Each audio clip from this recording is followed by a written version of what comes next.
Welcome back to the deep dive. Ever find yourself starting a project, full of enthusiasm, but then bam, you're staring at this massive, messy to-do list, just completely unsure where to start or how it all connects? Yeah, we've all been there. Today, we're cutting through that confusion. We're talking scheduling smart, why the top-down approach works best. Our insights today come from the book Project Management for Project Managers by Orlando Casabon. So our mission really is to figure out the best way to build that initial project schedule, especially that tricky step moving from scope the what to the timeline the when, and crucially why getting this right is so fundamental. Okay, let's unpack this. So picture this. You've just finished defining your project scope. You know exactly what you need to deliver. Great. But now comes the hard part, right? Building that timeline. How do you create something clear, something realistic, without getting totally bogged down in details right away? What's the best starting point for that initial schedule? Right. For that first pass, especially coming right out of scope definition, the answer is pretty clear. It's the top-down approach. Top down. Okay. Yeah. Basically, you start with the big picture, your overall project goals, the main objectives, and then you break those down systematically into smaller and smaller pieces, more detailed components. Okay, that feels intuitive. Start broad, then get specific. But what's the real advantage here? For someone listening, managing their own complex project, why is starting top down the better move? What's the payoff? Well, the beauty of it is its logic. It forces a logical progression, you see, because it lines up perfectly with how you'd build a work breakdown structure, the WBS. Ah, the WBS. Right, exactly. Yeah, and that whole hierarchical breakdown of the work, it means your schedule naturally follows the structure of the work itself.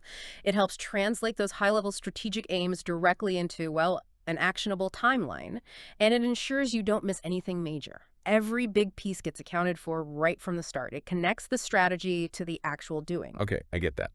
It ensures the main pieces fit together logically before you dive too deep. It avoids that situation where you, perfect a small detail that doesn't actually fit the overall plan. Precisely. You build the frame before you worry about the exact color of the curtains. It's really the recommended bridge from scope to time planning.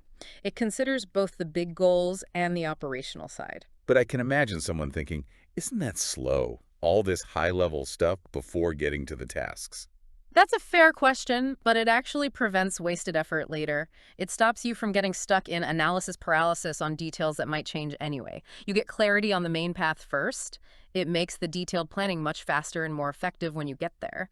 Smart planning, not necessarily more planning at the wrong time.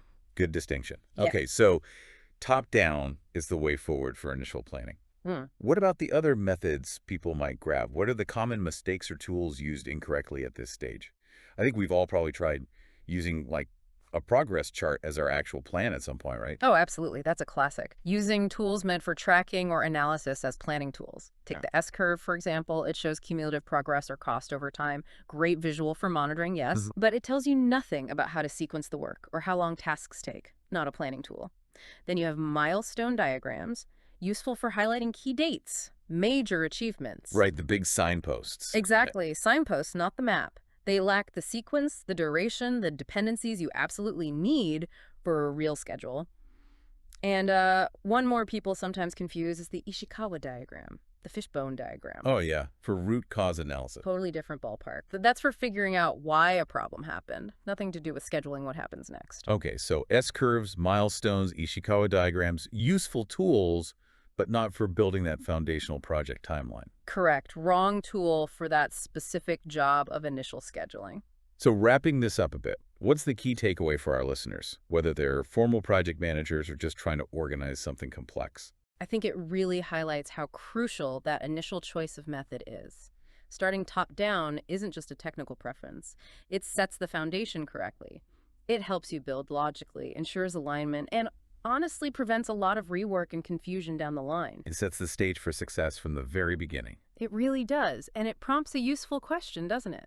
How often do we jump into the details, into the weeds, without properly defining that high-level structure first? That deliberate breakdown is key. Absolutely. So think about how this top-down thinking could simplify your own planning. Work projects, personal goals, even just sorting out your week. It really helps avoid that feeling of being swamped by details too early on. And look, if you want to get seriously good at this, master project management and really set your projects up to win, we highly recommend checking out the book we drew from today, Project Management for Project Managers by Orlando Casaban.